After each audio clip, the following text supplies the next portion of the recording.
And then I left again Friday for a wedding. Yeah, and I just got back from a wedding. Hi. How are you? Call me Satan. Yeah. How was Sunday? Seattle and all. Yeah. Hello, hello. Yeah. Thank you. Okay, it's very cold here today. Soon as it, usually I lay her up. Yeah. Open that door. Yes, sir. Nice to meet you. Good. Permit. Thank you. I can't today. Technically, president. Come on. I don't see anything. What do you mean? Don't have to Do you need me to drive? One. Ron's gonna take care of it. Yeah, can you do that? I'll move over. Take that one back. There you go. Guess that's the one kind of. No. I'm sure this doesn't work.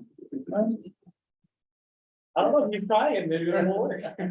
Was it very busy? Use the gavel.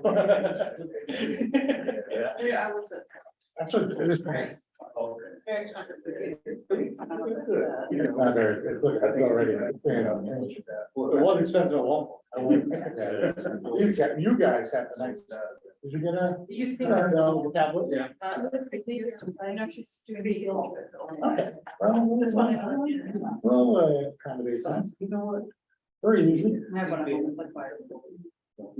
You're gonna have to bear with me when I get the resolution. Yeah. So I'm just figuring this out. And then where are we putting this?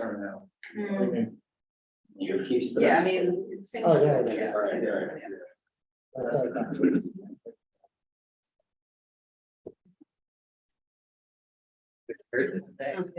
It's nice. You're on the boat. I was on a. We have fun.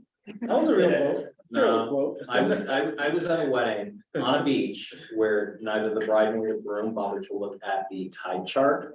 Oh, That's And fun. I kid you not, just like 5:15, they were supposed to walk down at 5:30, 5:15. The water is coming right over into the little gully and it's filling from both sides. Everybody had to pick up 75 people. We picked up our chairs. We pitched it on an angle on the sand dune next. And the look on their faces when they came down and saw what happened. Everybody, you can be heard, but No, it's okay. I'm all right with it. okay. So, No, yeah, all right. Good story to. Oh my God, I tell you. girl with me. The Cape. Right, so if I move this over. No, so we can see that. So I Do would, you have the screen on that screen? no, the Zoom is on the other one. Okay, okay. So yeah, you have two I will end up screens. having to share. All right, I got it. Yeah. It says done, right? But now I can come back here and stop sharing. All right.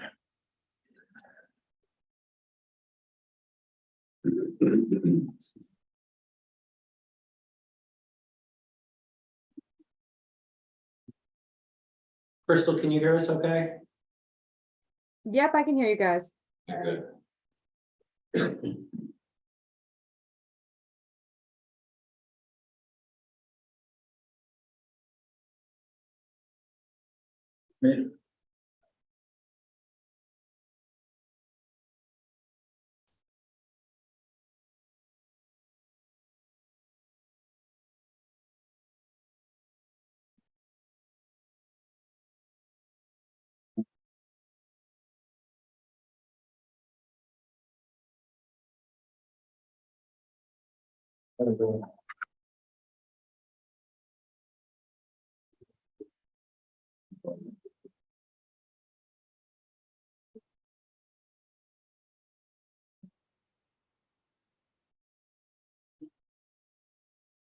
On the bird.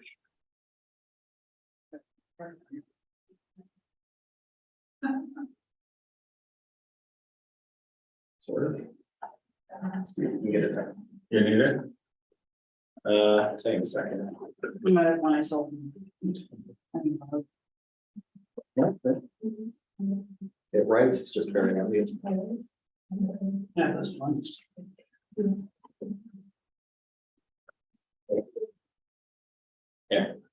Give this one back.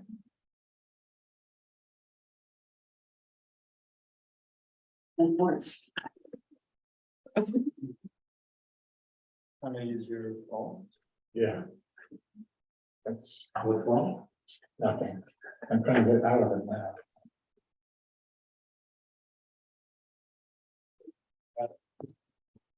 Okay. We can begin. This is the informal meeting for June 12th, 2023.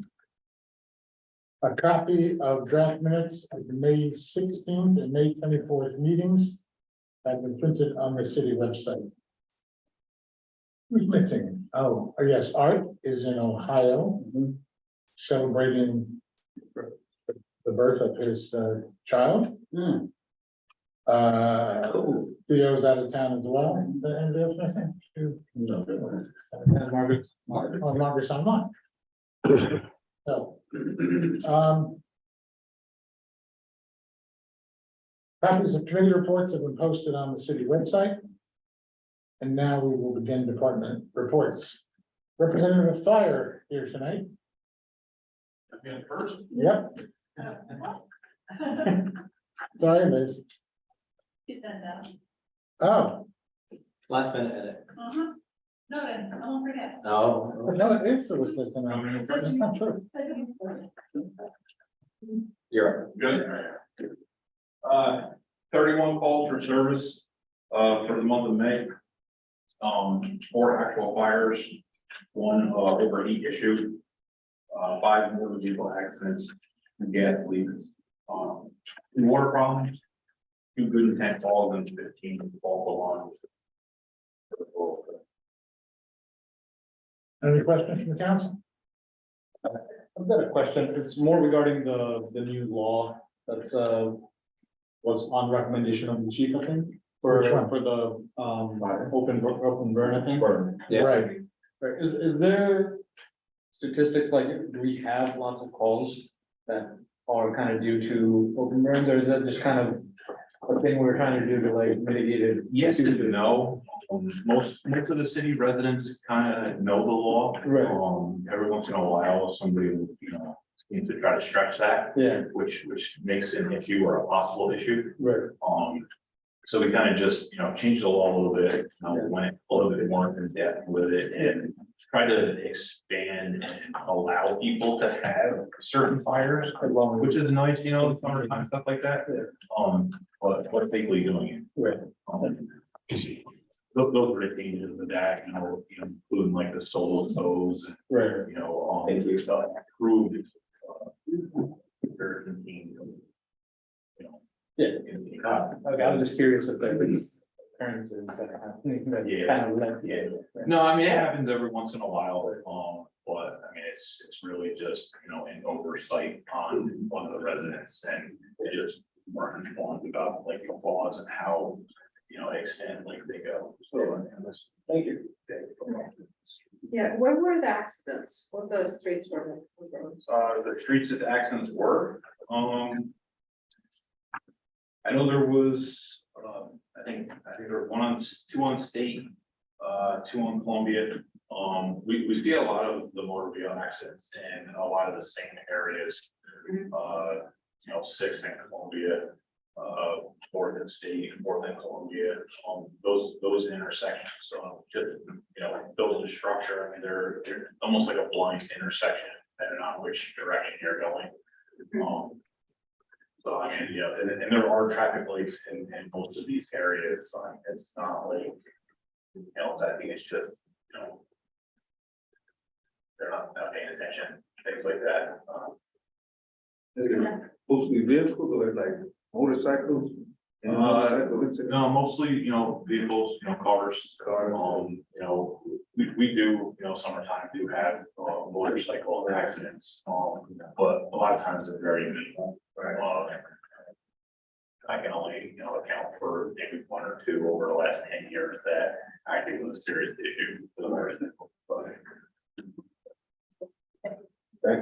Chief, Just a question with the new wall, with the lockbox. Margaret and I Margaret looked it up and it was gonna be, the color's gonna be red to say fire.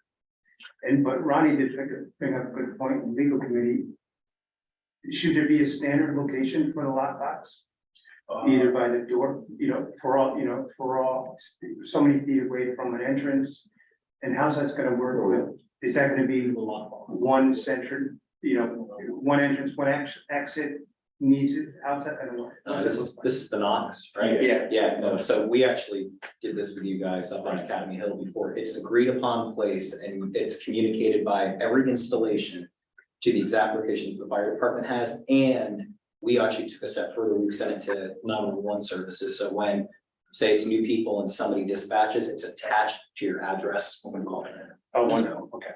Is that the plan too for this chief, is to do the 911 connected? Yes, Yeah. yes. Great. We have it in our computers ourselves, and, we're the ones that have to go out and do the initial lockup and install the keys. Correct. So, we're aware of the buildings that have, it and the ones that don't. In the wording in the new law, I think they did state they kind of wanted it towards the front doors of the building. We know that there's certain places that can't just because of structure or whatever. Well, we'll be knowledgeable of that, when we go to lock it up, that it's not at the front door, it might be at the rear or side door. Things like that. You guys still do I remember a while back, I'm dating myself, but the window stickers for children's bedrooms, do you guys still do that? No, they stopped that a long time ago. That's all of it, okay.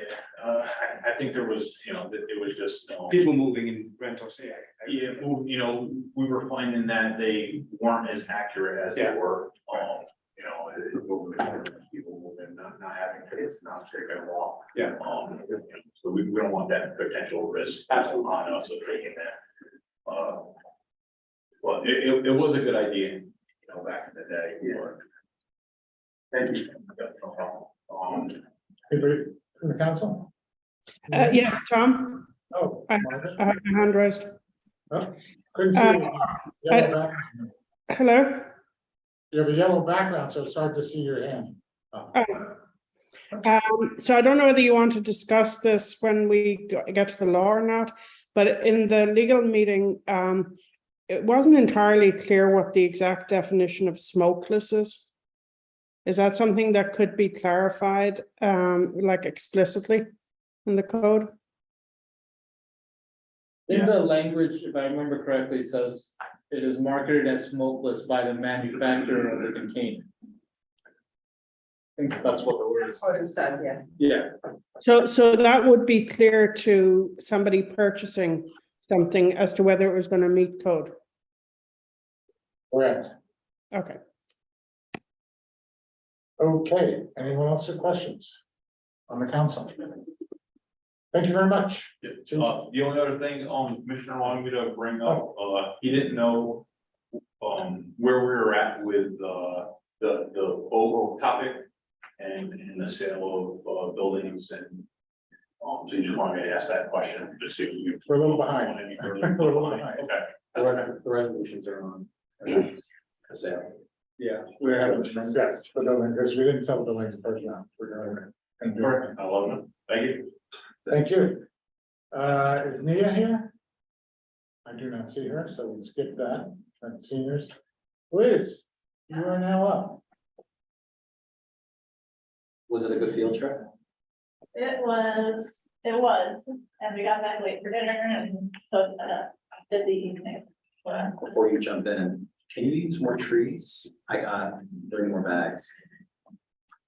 probably, Somebody wants to go out with me to do it, yeah. Yeah. All right. Send me an I'll- email. Let's make that for after one.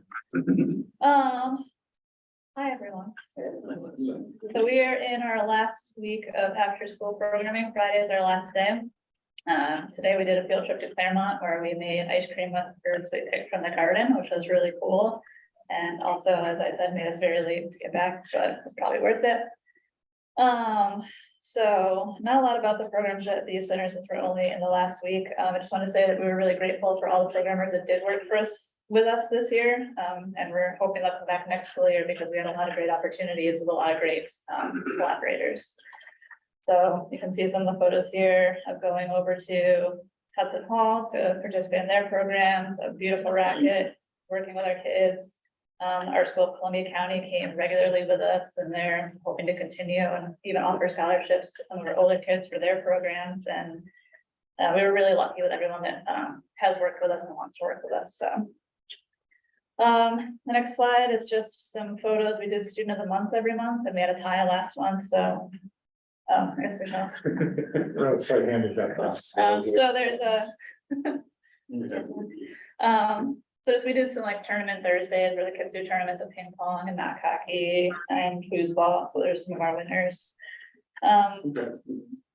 Teen program, we continue to have higher than average numbers for teen programming.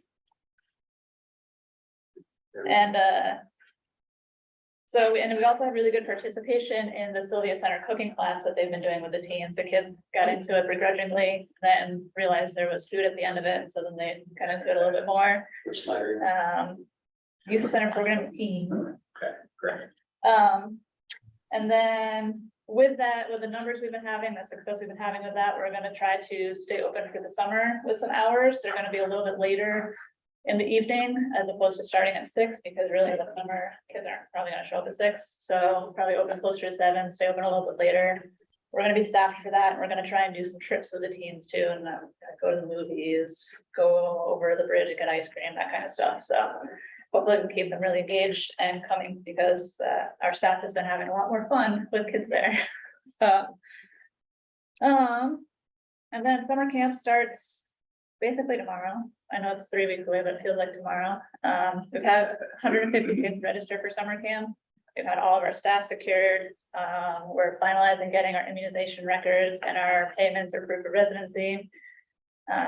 We've been doing really well. Parents have been really receptive with all the phone calls we're making and getting us what they need.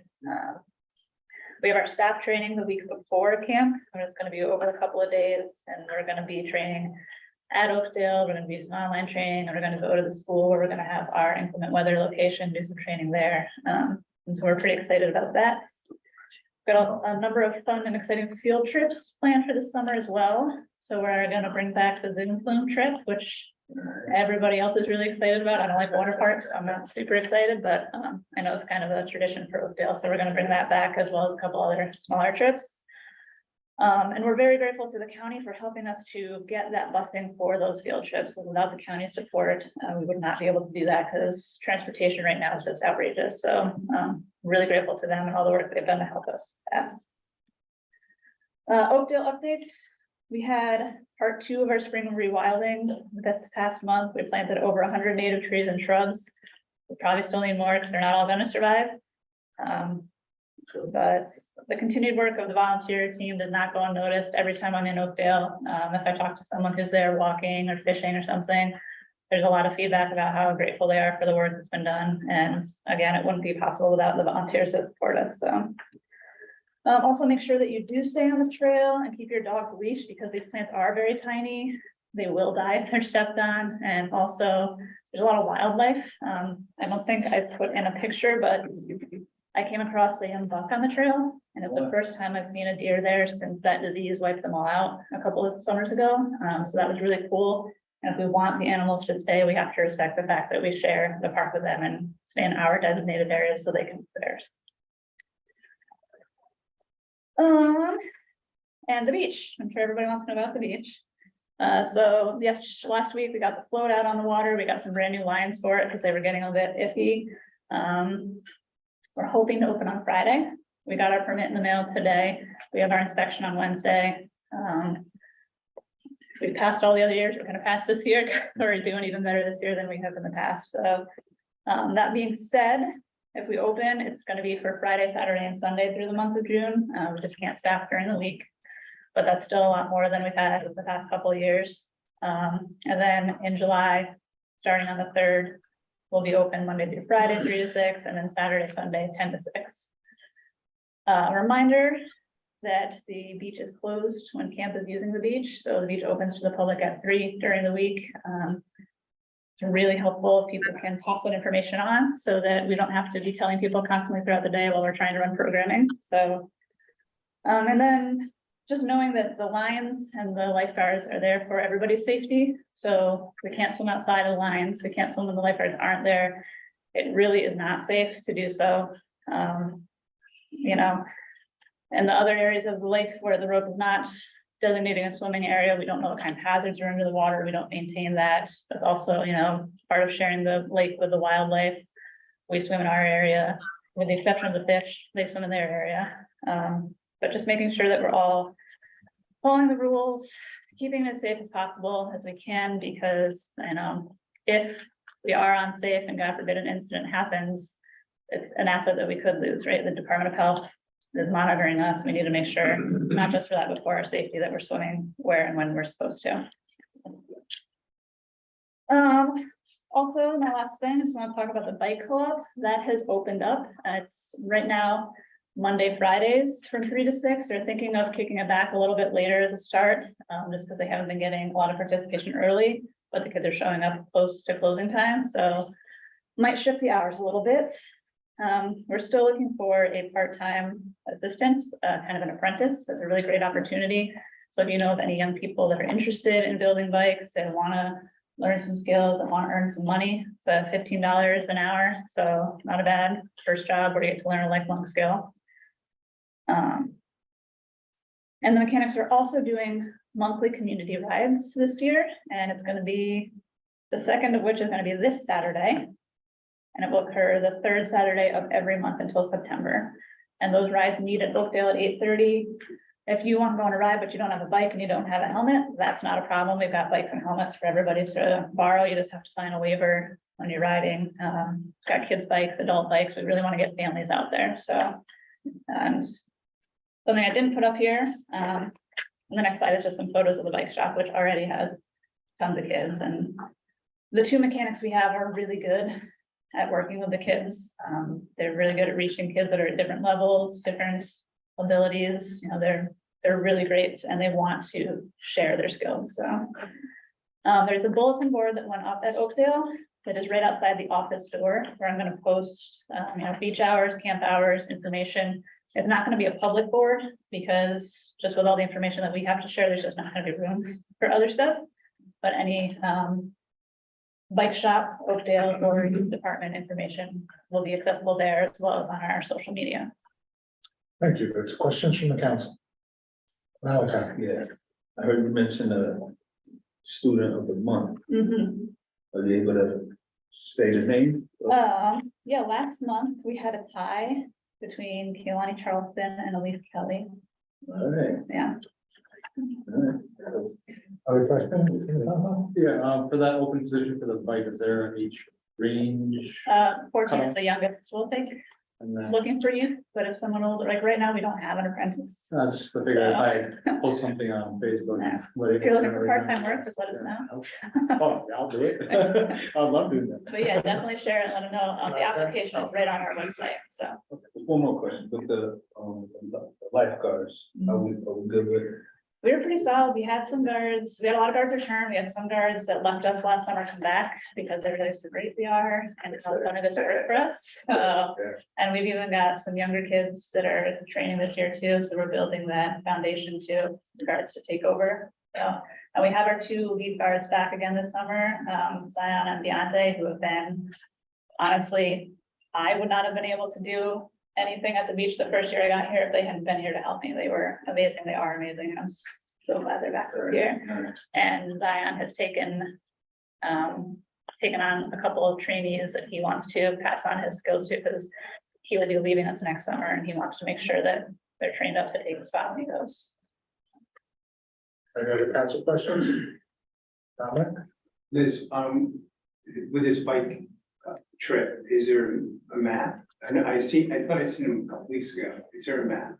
Yes, so every week they put out a new flyer and they post them around town. We try to remember to get them on social media, but there's a little map in the corner. I think it changes every week, so. How many participants? The first week, I think they had 5, And so then the next one will be this Saturday, and hopefully it'll increase. Is there a thing if I can provide same color t-shirts, like bright t-shirts or something?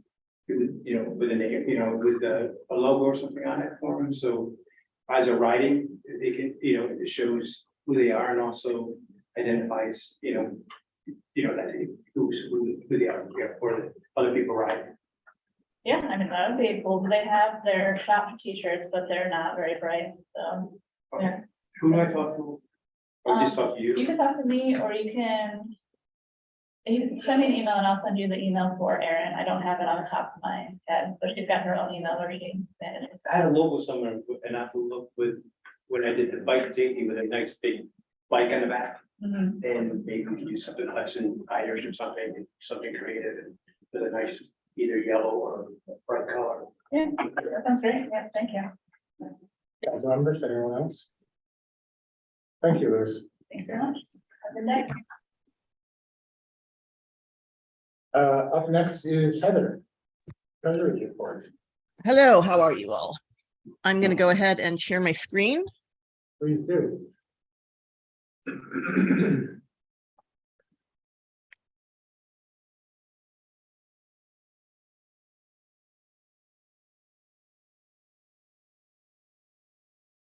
Okay.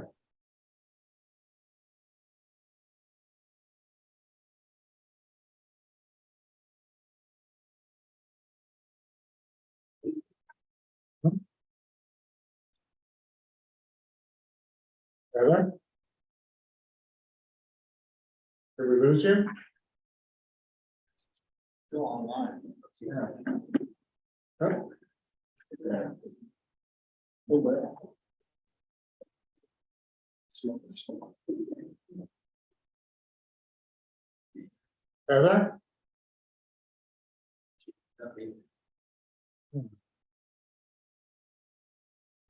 We didn't get the report for the treasurer. We almost never do. We never do. Well, we used to.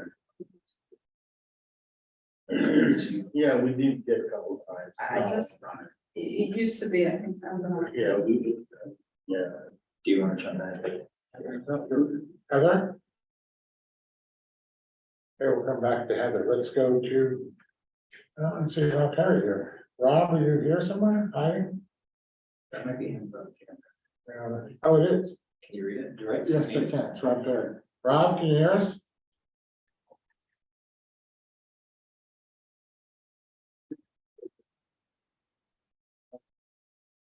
Okay, I guess we'll skip and go right to Dave Miller, who's here in lieu of the new chief, Mashonda, who had her child last week, and Zoe.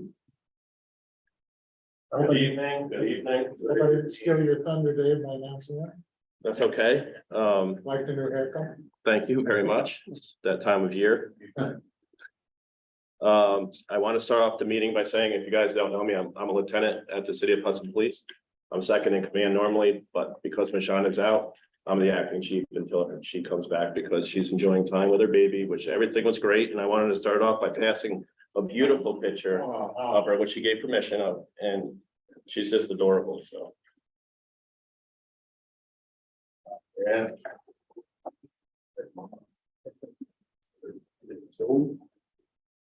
So May was a very busy month for us, obviously with all the changes, the internal changes. Not only that, now that summer's coming, we've actually been busy. So I'm just going to give you a couple of highlights in addition to the normal stats that we sent to you this afternoon.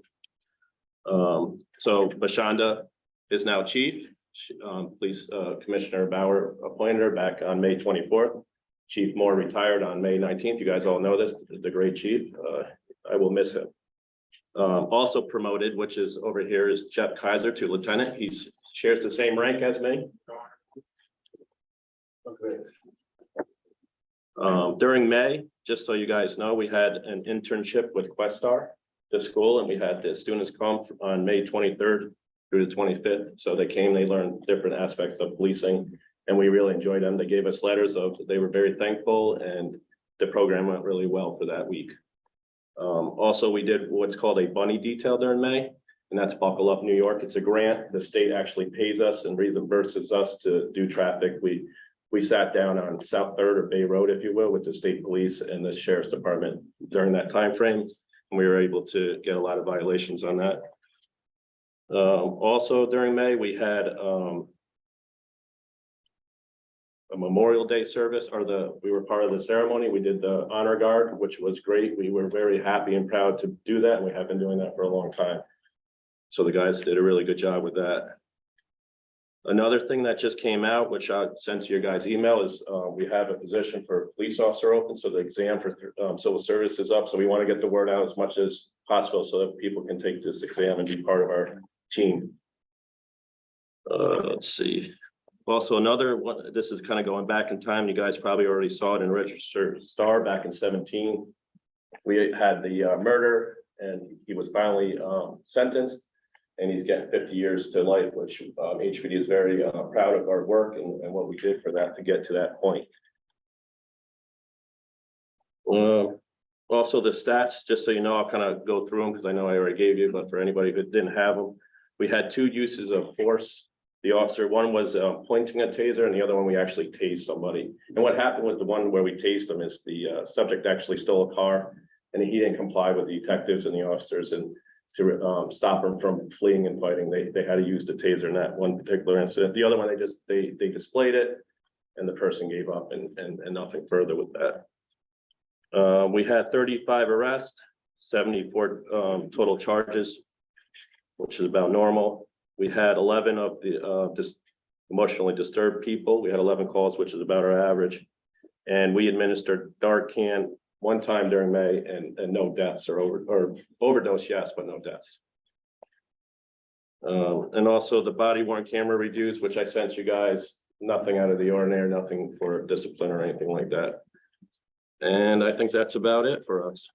How did the 2 grades go? Fantastic. Oh, for even that we're in June, usually we talk about, that's fine. Flag Day was great. We had no, probably one of the best ones I've had. We had no incidences really to even, which is fantastic. Back in, 20 years ago, it was a different show, but it was great. We were very happy. We got the job done, everything safe, traffic, no issues at all, no accidents, nothing. So we were really happy with that. Our guys did a great job. Most of the guys, I would say 90% of the department were there, and it went good. Question from the council. Well, that was easy. All right, thanks. Thank you. Thank you. Lieutenant. Oh. Heather, are you back? I am back. Okay. we're gonna try Apologies. Okay, thank you for waiting for me. I apologize. I had a computer issue, but we should be good to go now. I'm going to go ahead and share my screen.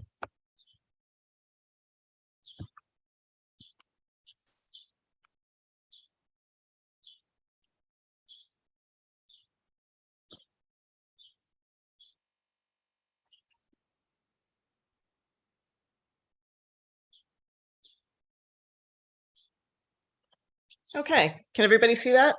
Yes. Great.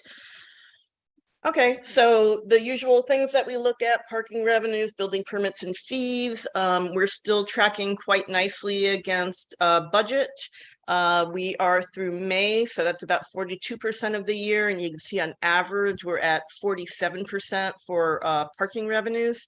That is largely driven by the Front Street Municipal Lot, which had some really good numbers in April and May.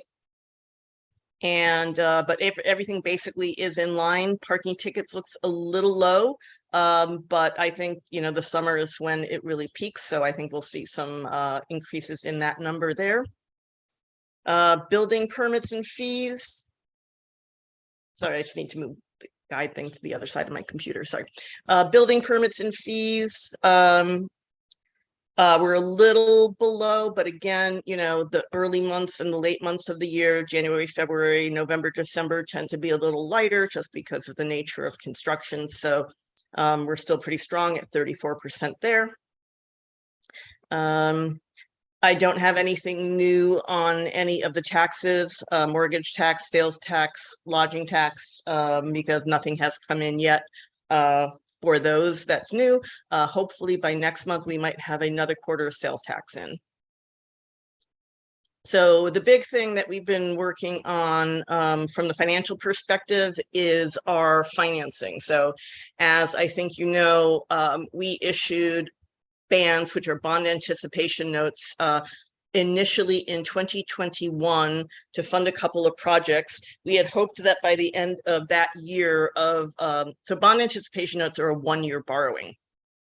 Basically, you just pay the interest on it, and then you pay off the principal when you presumably have identified your longer term financing, whether that be by issuing bonds or by getting, grant proceeds reimbursed. So we initially issued some bonds in 2021. Last year in 2022, we reissued the majority of them and added on another pretty significant project, which was a stormwater separation project of north of 3 million. So net last year, almost exactly at this time, we issued bands in the amount of $8.4 million. Those bands, because they're one-year borrowing, mature on June 23rd of this year. So obviously that becomes an issue of the need to refinance. In reviewing it, there's a multiple things that have to be taken into consideration. One is whether or not we received any monies that we are anticipating, primarily grant proceeds, because once we receive the grant proceeds, that amount of money can be reduced in terms of the amount we have to borrow. That can happen in two different ways, and it's happened, unfortunately, both ways during this financing. So at the end of the day, we are issuing both another year of bond anticipation notes, but we are also finally able to roll some of that borrowing into long-term financing, and those would be bonds. So the first thing that we have to do when we decide to issue new bonds on the marketplace is we have to basically put together what's called an official statement. An official statement is basically a financial document that covers everything from the economy, economic development, population, tax collection rates, overall finances. The audit's usually attached as an assessment. The AUD, which is our annual update document that we talked about last month, is attached as an attachment. So we've been pulling all, and then there's probably a 30-page written summary that goes on top of all of that.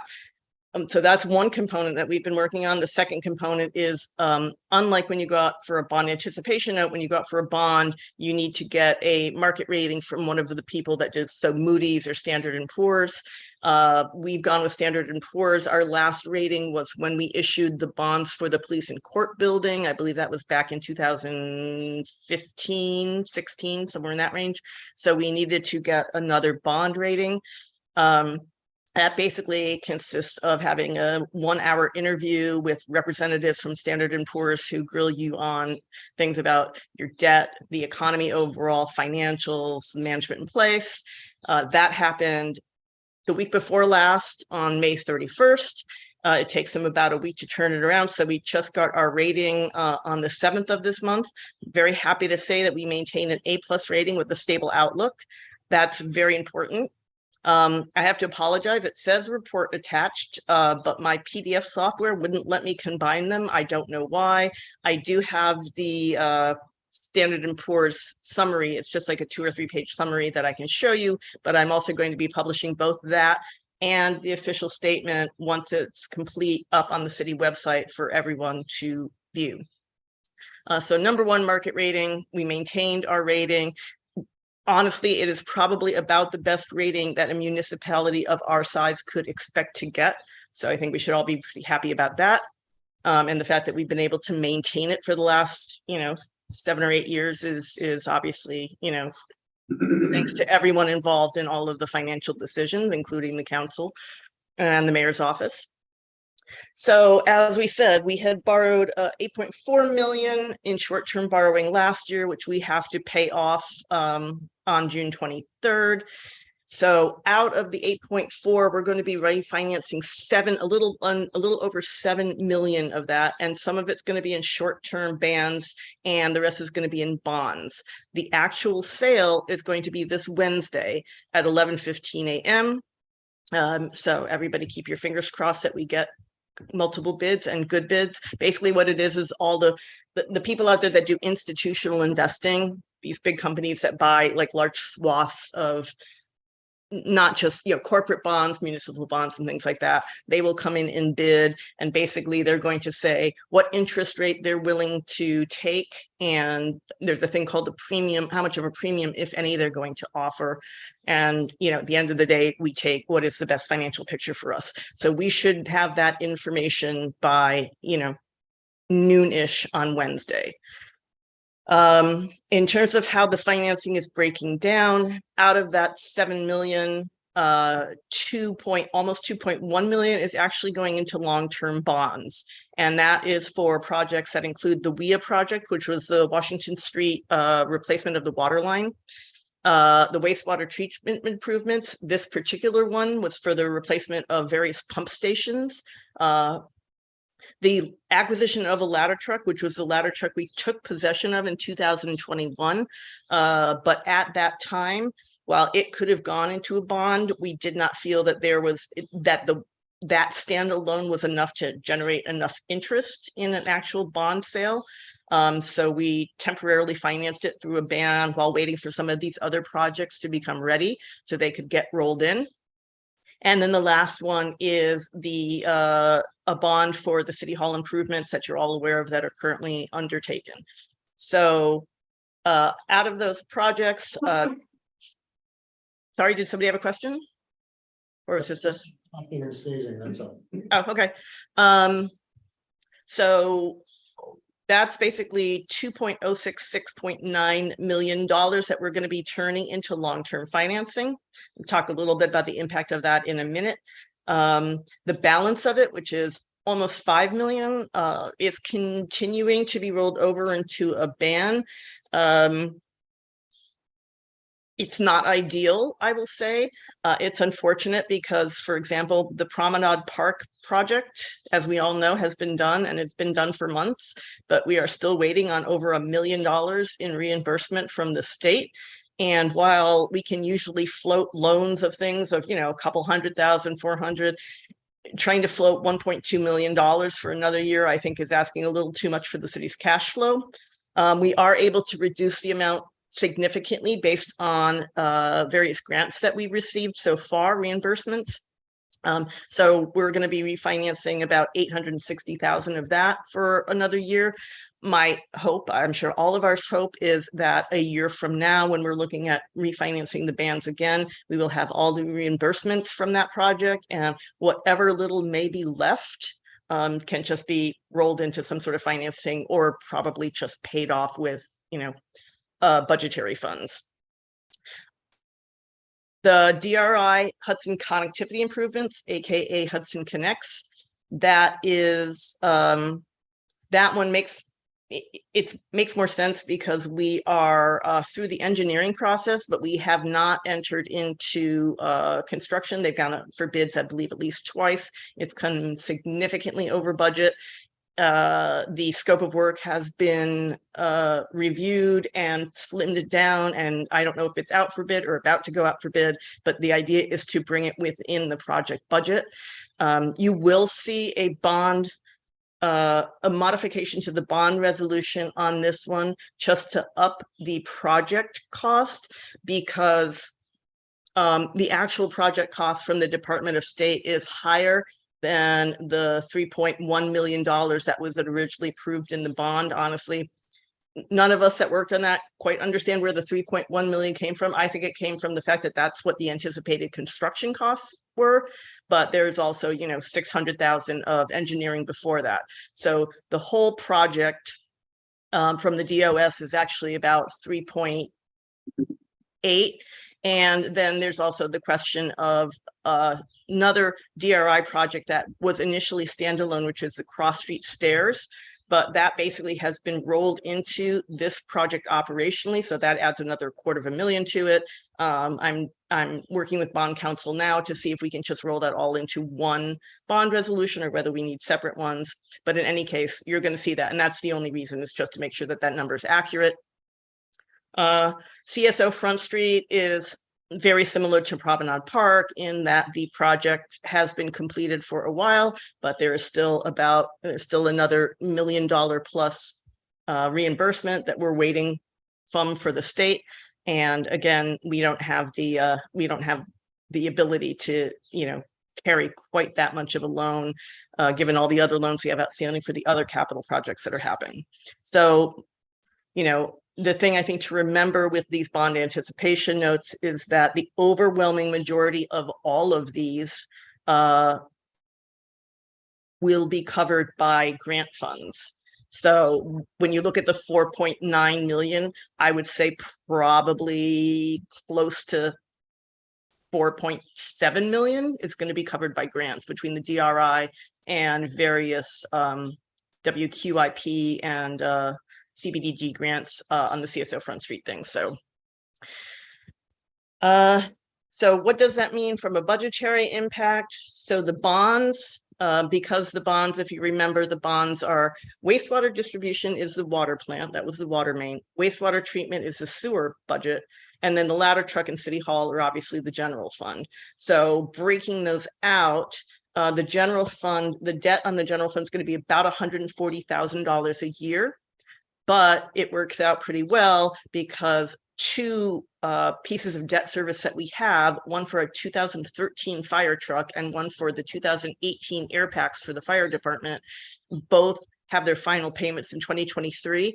And it is within a few $1,000s of being the same amount as what the new debt service will be. So that's great, actually. Water fund, it's going to be about $19,000 a year. Sewer fund, it's going to be about $30,000 a year. And obviously with the water and sewer funds, we have some flexibility in terms of water and sewer rates. We just increased them. So we'll have to get closer to the budget season to determine whether or not we can easily absorb those, but I'm not overly concerned about it personally. For the bond anticipation notes, once you issue a ban for more than 1 year, you have to start paying down the principal, which is not a bad thing because that means ultimately when you go to your long-term financing, you're borrowing that much less. So the thing is to make sure that we have a budgetary appropriation for these things. And I have a resolution coming up that will explain that we did not have one for just one of the projects that we funded last year. So the thing about the Promenade Park and the Hudson Connects bans is that we can pay the principal down with the grant monies we receive. So it's generally not that much of a budgetary issue. And the same thing for the sewer fund project, which is the big CSO project that we're waiting on reimbursement for. The one that we need to address, which you will see a resolution next week for, is the ladder truck. So as the ladder truck ban principal payment, we do have to make a minimum principal payment. That was not taken into consideration when we issued the initial borrowing bond resolution. So we are capped by the amount of money that we can legally borrow. I could have probably come and said, let's redo the bond resolution and add another X amount of dollars to it, but it's not a significant amount of money. And I think it's better long-term for the city to minimize the amount that we're long-term financing. Because the ladder truck did not have any grant income compared to all the other projects, we did not have that source to take from. I did have some money left from the reserve, but the difference between what we have to put down in the reserve is about $25,000. So you're going to see a budget amendment requesting that much to move to the capital fund to offset that. You'll also note in the resolution that it's specifically worded to say not to exceed, because once we get the actual amount, that is the only amount that we are going to be moving over. So I just wanted to make sure we had a bit of a window flexibility, because ultimately at the end of the day, we're not going to know all the closing costs until we close. And as I said before, but you know, the good thing about that is it's also reducing our long-term financing and therefore reducing the annual debt service going forward. So I think that's actually that's actually a net plus. A couple other resolutions you're going to see is a very basic budget transfer from my department to the mayor's office. As you may remember, we budgeted for a part-time person to focus on compliance for short-term rentals, given the change in the law. Both the mayor's office and my office agreed that it made more sense that the compliance component of this fell under the sort of the rubric of housing justice as opposed to the treasury. So they took the lead. They found a candidate they're very happy with. The money's sitting in my budget. So all this does is take the money for that person and move it into the mayor's budget. So we're tracking it in the correct department. Fagari, if you remember, Fagari was yet another one of the DRI projects. It wasn't a significant amount of money, but there is a desire to get that project started as soon as possible, basically. So all this does is approve an interfund loan to fund that portion of the DRI. And again, fully responsible from the DRI grant. It's a small enough amount of money that I don't think that's going to have to go into any kind of financing other than us just doing a loan and then getting paid back from the grant proceeds. And then fourth one, which I didn't see on the agenda for today, but I'm pretty sure I forwarded, but I will double check, is just moving some money out of contingency into the police personal services fund to fund Chief Moore's retirement. So all budgeted in 2023, it's just taking it out of contingency and putting it in personal services. Did you, And- oh, sorry. No, go ahead. Did you resend me that? Because I don't recall seeing that. Okay, I will send it or resend it. If you didn't, there's a good chance maybe you didn't get it and I thought I sent it. So I will absolutely send it tomorrow either way. Thank you. Yep. And the two operational things again is Tom and I have talked about the need to engage for an auditor. So I'm going to go ahead and put an RFP and issue that. And then Tom's going to let me know when he's got the team that he wants to review those options.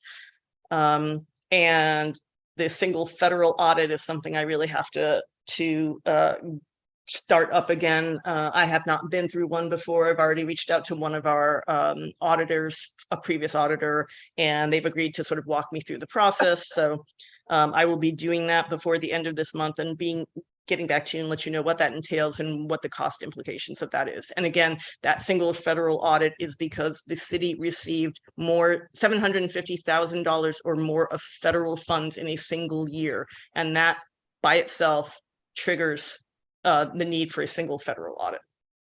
And that's all I got. Question. There's been some discussion among the council of raising the lodging tax by a point. What would be a good time of year because I know you have to give notice to all the people who collected. What would be a good time to put that forward or consider it? Okay, that's a good question. So basically, our stuff works the same way as sales tax. So they file after a quarter and they file in, I want to say January, April, November, December, January. I'm going to have to double check because I'm getting my quarters mixed up because sales tax works on a completely different quarter than anything else. But I believe you file in March. That's what it is. Okay, so you file in March for December, January, and February. So we would need, I would say, at least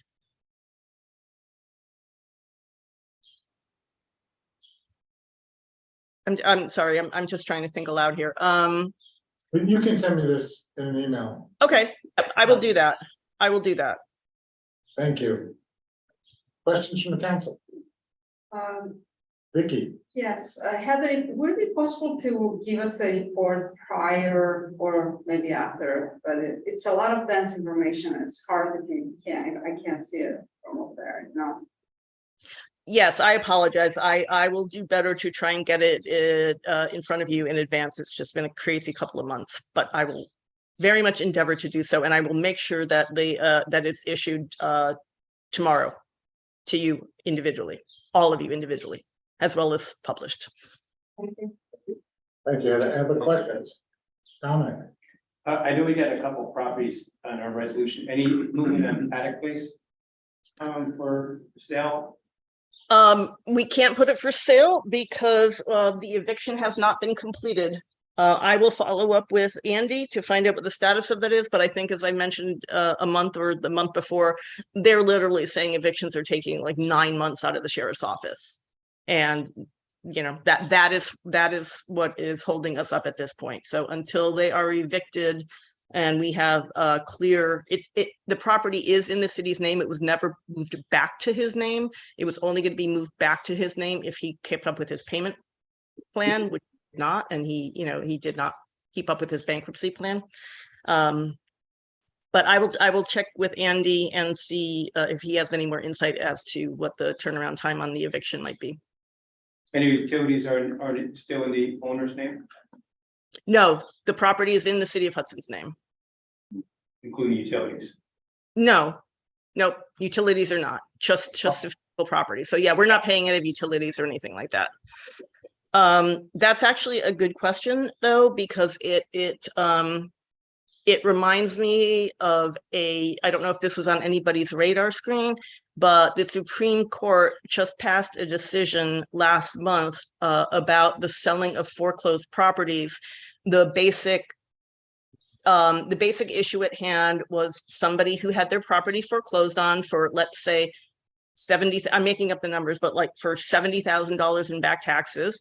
The municipality took the property, turned around, sold it at auction, sold it for $210,000.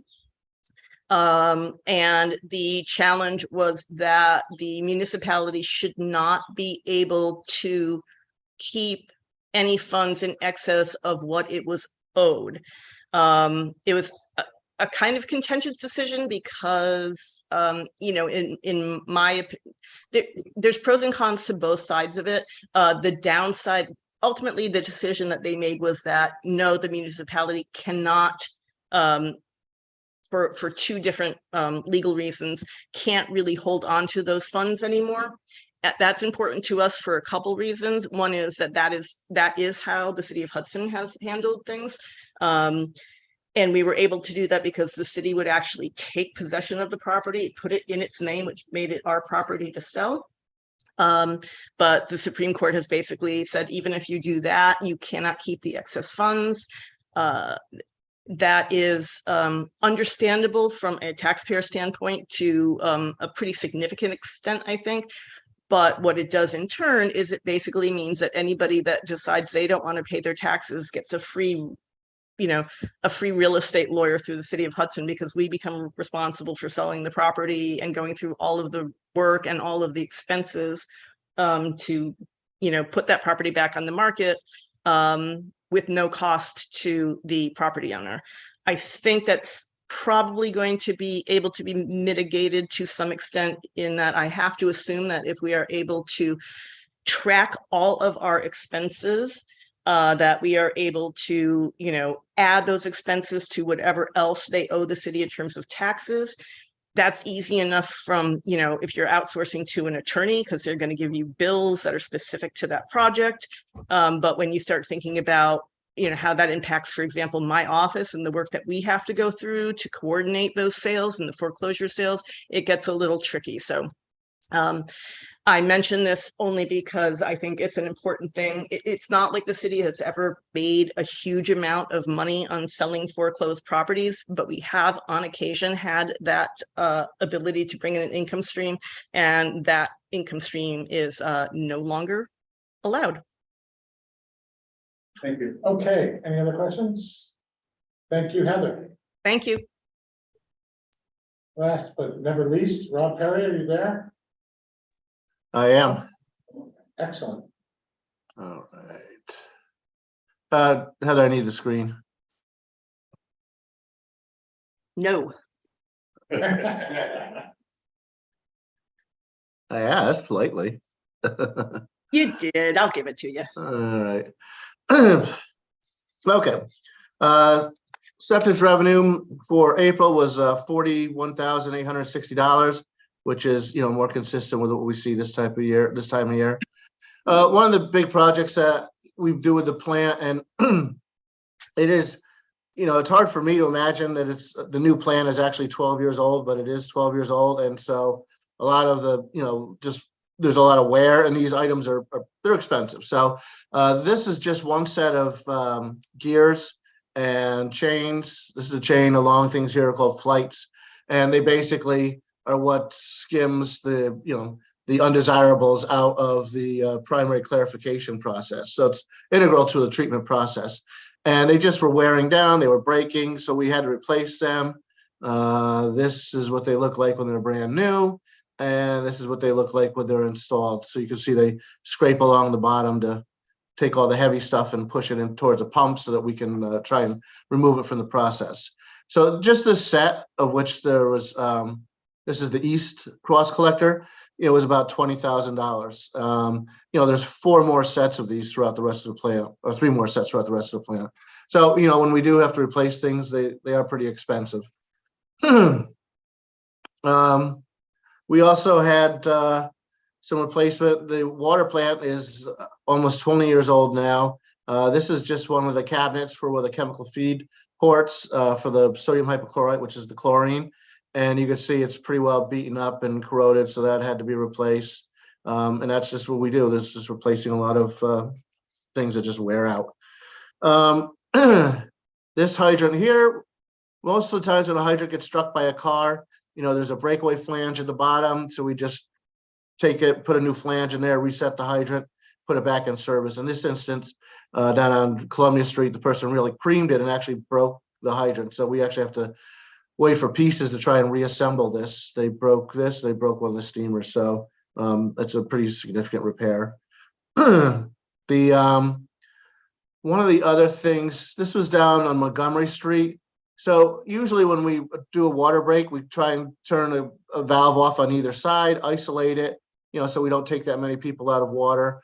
And then we go in and cut out a section of pipe to make our repair. In this instance, there was a valve that needed to be replaced, so we weren't able to turn that off, obviously. And the other part of it is where we would have to, the valves we would have to turn off around a section of main on South 3rd Street that's very prone for breaks. So, what we did is what's called a line stop.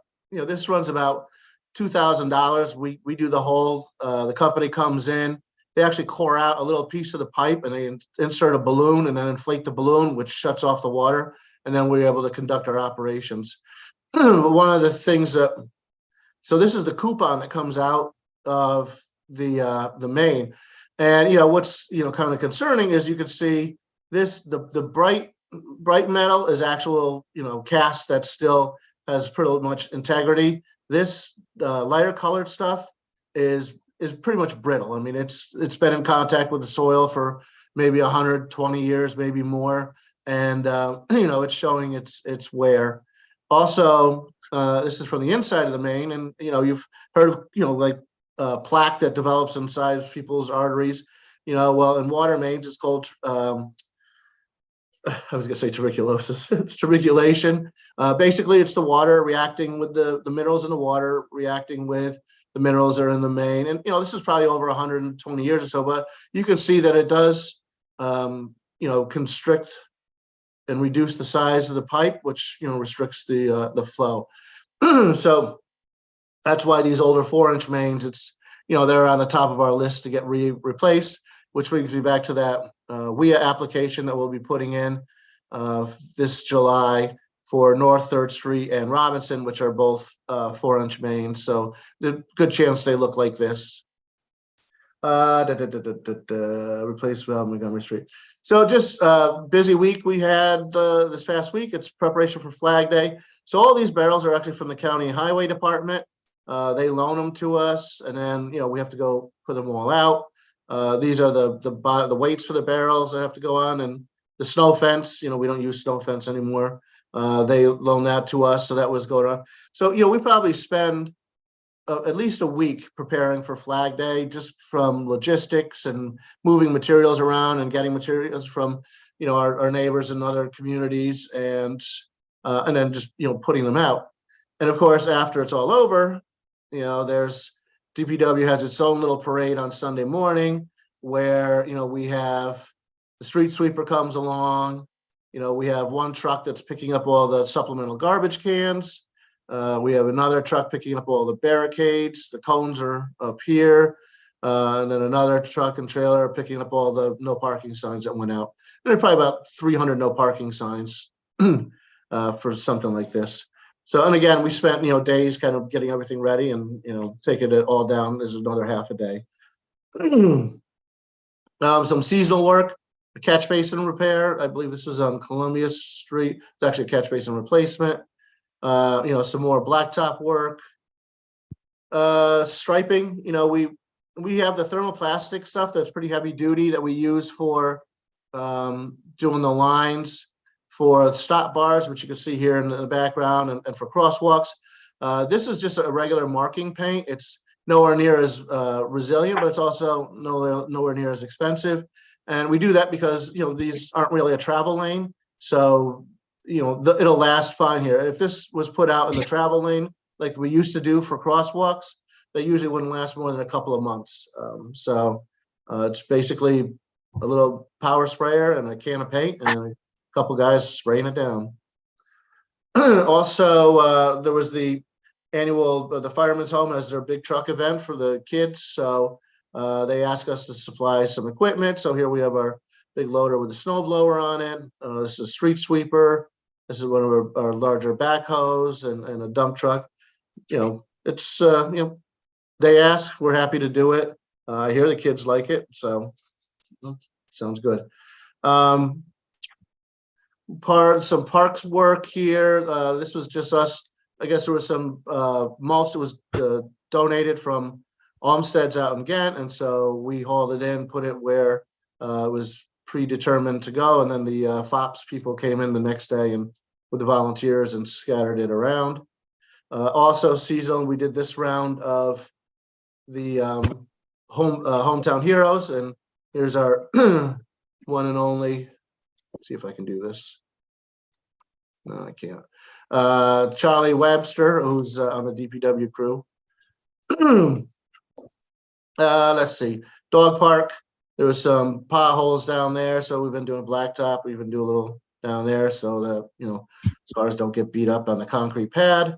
More park stuff.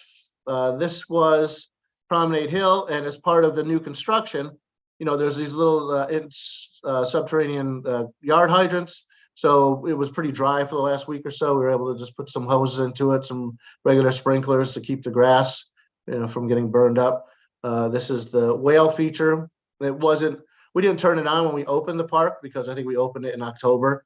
But so this was the first time it's been on, and it has a little, if you see this little stanchion over here, it's got a pressure plate in there. So it goes for like 5 minutes, it'll run for, and then it goes off automatically. You know, seems to be working well. Little shared services, Greenport again, borrowing a machine for some culvert replacement and our large pump to bypass a little drainage ditch there. Then Greenport returned the favor, sending their jetter in. This is the manhole that's across the street from the sewer plant. We had some clogging there, so they gave us a hand with that. This is a pond out in Canaan. They've asked to borrow our pump because they have some culvert replacement to do, and they heard that, you know, we've got equipment that can help them. So that'll probably take place later this month. And to the city clock. So I'll just read this. It says initial cleaning and lubrication of the cams, lever shafts, and drive mechanism for the bell striking stage of the clockwork. All the components have been examined for wear. I don't really know what we're looking at, and I did not take these pictures, and those are certainly not my hands. I went up into that clock tower once, and that was more than enough for me. But you can kind of see, you know, I mean, it's old stuff, and it's kind of cool. I don't know if I can explain any more. Well, Ferry Street Bridge, you know, so DOT, you know, the expression, we're from the government and we're here to help. They keep asking us to revise and resubmit forms that we've done this already. You know, we had to resubmit the NEPA, which is the federal version of seeker. it's not that big of a deal. It's the same form, the mayor signs off on it, we submit it. But, now they're questioning some of the historical review and archaeology stuff, which was put to bed in 2017. And even, Parks and Rec have signed off on it. The bridge is ineligible for listing because the bridge was part of a span of a bridge that was constructed in between Albany and Rensselaer in 1865. That bridge was demolished in 1950, and one of these spans was floated down in a barge and then placed in Hudson. Then it was originally a 4-lane bridge. It had 2 trolley rails and 2 for horses and some automobiles. And then in the 30s, they removed the 2 outer lanes that had the trolley tracks on it. And then in the 50s, they redecked it. So not only was it not unique and not indigenous, if you will, to Hudson, it'd been significantly altered over time. So there was nothing to consider archaeological or historical about it. And for whatever reason, DOT seems to think we need to revisit this. So I don't know. I don't know what to tell you. It's frustrating, certainly. This should be out to bid by now. But it's DOT. So that's all I have. Thank you, Rob. Any questions from the council? Dominic? Rob, when somebody hits the hydrant, does the driver's insurance pay for that? We do. We bill the insurer for it.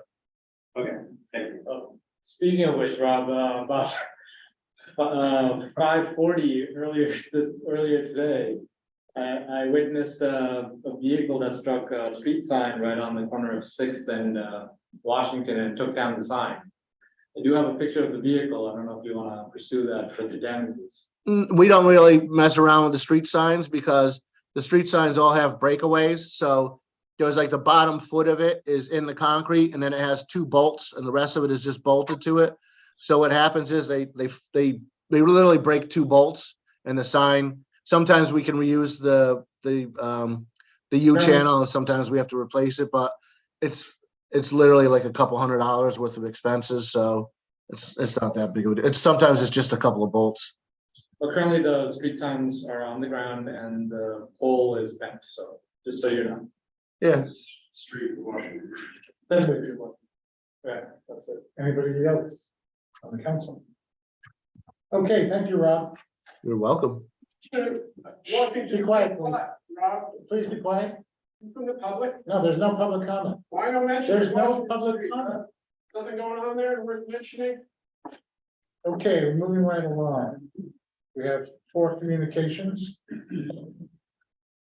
Most interesting, of course, is thanking us for Memorial Day from certain Gary Wallace, father is blind. Okay, let's start with the resolutions, for which I will need open introduction in a second. We'll start with appointing commissioners of fees. Introduction? I'll introduce. Tom, are you going to be able to pull these things up on the screen? I'm working on it. Ryan's working on it.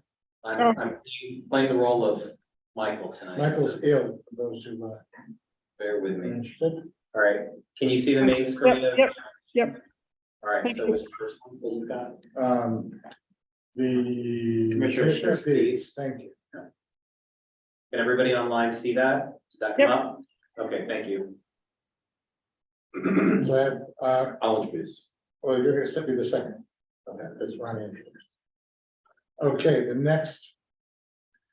Where am I? Oh, the next resolution authorizes the mayor to execute an employment agreement with the chief of police. I'd like to introduce. An introduction, Ryan, and no, Amber Beecher. Any discussion? Mhm. Okay, moving on to the next resolution. A fire department donation. Let's see, let me get here so I can see who it is. It's just gifts and donations. I don't see this amount. $810. Gerard Sanger. Gerard Singer. And Public Sale LLC. Okay, introduction. I'll introduce. Ryan, a second? Second. Ryan. And then we have contributions to the veterans Cemetery, Cemetery, I'll introduce. Ryan. And Amber. And thank you to Heather for her office pulling that together. Next, we have, once again, authorizing the sale of real property located at 1012 Warren. This time it will be a public auction with no minimum, since no one bid at the appraised price. We had to go through that stage first. Were there bids just not meeting the minimum? No, There was no bids. Nobody showed up. Nobody showed up because in conversation, a lot of people showed up to the viewings and everything, but none of them were happy with the appraised price. Margaret has her hand raised. Margaret, Yeah, I had a question on this and on the next one. I just don't understand this. What is in the last paragraph? What is this $100,000 mortgage in the amount of $100,000 to be prepared by the city attorney? What is that about? that's about preventing someone from buying and sitting on the building. Yeah, it's not Keeping it vacant. I'm sorry, say it again? It's to prevent someone from just sitting on the building and keeping it vacant. Right, but that is, there's language here that they have to develop it and they can't resell within 3 years. That was further up. I don't understand the $100,000 mortgage. Mortgage? Yeah, For the last, it's Crystal? Yeah, it's a penalty provision, so it was used, I- this was used in one of the last times the city went to go sell a property in a similar way. And essentially the $100,000 is the penalty. So if they're gonna take the property and just sit on it, it's actually a penalty in it. Right, because there's language further up that says that they have to develop it within 3 years. They have to develop it, and they also can, if they resell it within 3 years, there's a penalty. I saw that somewhere. Right, and this is the penalty. Yeah, we do. Okay, yeah, it's in both of them. I just didn't understand what it was. Thank you. You're welcome. So the first one is for 1012 Warren. Can I have an introduction and a second, please? Vicky and Amber. And the same goes for 429. Can I have an introduction, Vicky and Amber. Okay.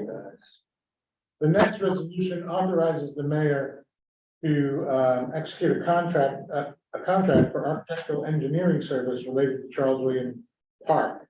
And this is funded through the grant. Can I have an introduction in a second? Malachi and Vicky. Questions? Do you have a question, Margaret? It's. No, sorry. I need to No, go. that's okay. Sorry. Okay, then we'll move right along. Oh, that's it. That's it. Okay, but we want to put two new laws on I need an introduction in a second for, as Margaret can tell you, the two laws that were discussed at the last legal committee. One is about the lock boxes. Can I have an introduction in a second? I'll introduce. Ryan and Vicky. And the second Hold on, I gotta hold on. is about This is the open fire. the bonfire, the open fire law. I'll introduce. Ryan, Heather has her hand raised. okay, we'll get to that in a second. Ryan and Vicky. Heather, did you want to say something? Heather? Maybe it's an error. Yeah, Heather, your machine goes off and on with mute. There it is. I know. Can you hear me now? Yeah, we gotcha. Okay, sorry about that. No, I just wanted to know whether or not, if I remember correctly, the grant for the park is reimbursable.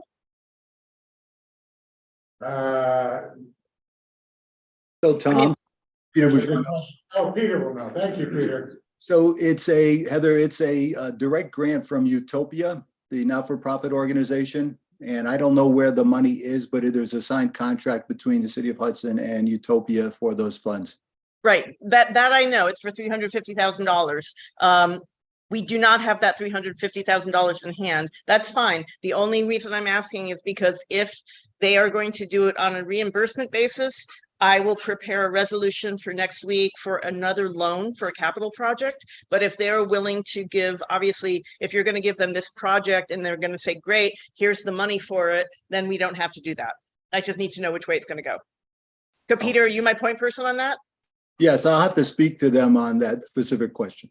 Okay, perfect. Thank you. That's it. Sorry to interrupt. No problem. Thank you, no, thank you. Okay, that's, we still have, 4 other laws that we'll be voting on next week. Anything else from council members? Yeah, I just, that's. Malachi? Tom, I just want to make, sorry? Oh, go ahead, Margaret. Okay, very late this evening, like about 4:30, 4:45, I sent out to everyone a draft letter that we can discuss at next week's meeting. It was discussed at the truck committee, and some edits were made to it after that. And this is something that needs to, as a subcommittee of the council, this is something that the truck committee is proposing, which needs to come to the full council for discussion and approval before we can do anything else. So that's what that's about for those of you who are not on the truck committee. Okay, Margaret, in order for that to happen, 2 things I would like you to do. One is create a resolution regarding that and to get other people, at least 2 other members to agree to put it forward. Because Sorry, say that again? I do not intend to add that to the agenda, so you must get 2 other people to support you to add it to the agenda. I can work with you. Okay, so I'll call you after the meeting and walk you through what he's saying. okay. Okay, anything else? Just wanted to, Malachi? just wanted to bring everybody attention about the 4th annual Hudson Juneteenth as a block party. That's happening Saturday, June the 17th, from noon to 9 p.m. down at Front and Warren Street in Hudson. Just a great event. It's been really successful the last few years that it's been taking place. Spearheaded by the Wilkins family and the Badia family. They really put a lot into this, and a lot of displays and really good music, really good dances, and just a really good time. So if anybody can make it down, if you guys can make it, just to see the the uniqueness of the culture and things in Hudson, it's really good time. Have a good time. We'll be there. All right. Anyone else? Did you have something, Donna? Yeah, and the compliance of the STR, is that civil service? No, And I know we check every week. Was that on the website for jobs? it was posted multiple places. I'm not sure exactly where. You'd have to ask Michael. Okay. But I know there were like hundreds of applicants. Yeah, right. And I know I asked Michael, but he's not here. Did you ever find out from Mia about the fundraiser for the race for the senior center? Did some kind of fundraiser for horse racing? No, I don't know anything about it. Mia was doing this?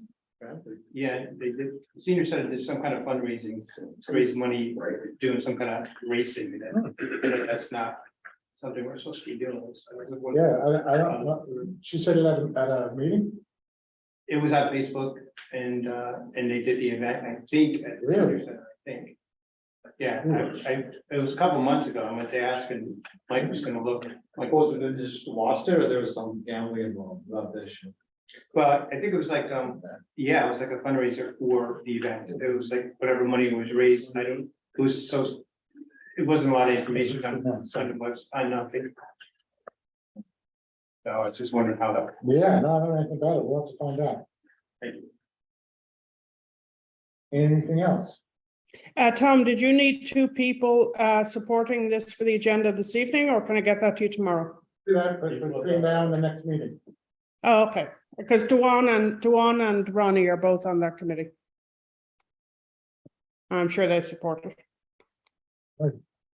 Oh, I did want to add also at the Light Forms Art Center, 743 Columbia Street. I think it'll be periodic time throughout this month. There'll be, displays also of cultural, paintings and things and history of Hudson. I think we have some, if I remember correctly, some of the urban renewal documentation from the HCDP that's the library is gonna be Oh, up there, so people can understand exactly what happened. right, yeah, no, it's very informative. That's also tied in with Juneteenth or just in general? Yeah, that's just in general. Yeah. I think the same people are actually involved. Right, and Michelle is in the Tanya Wilkins Jackson. family. Tom, Right. yeah.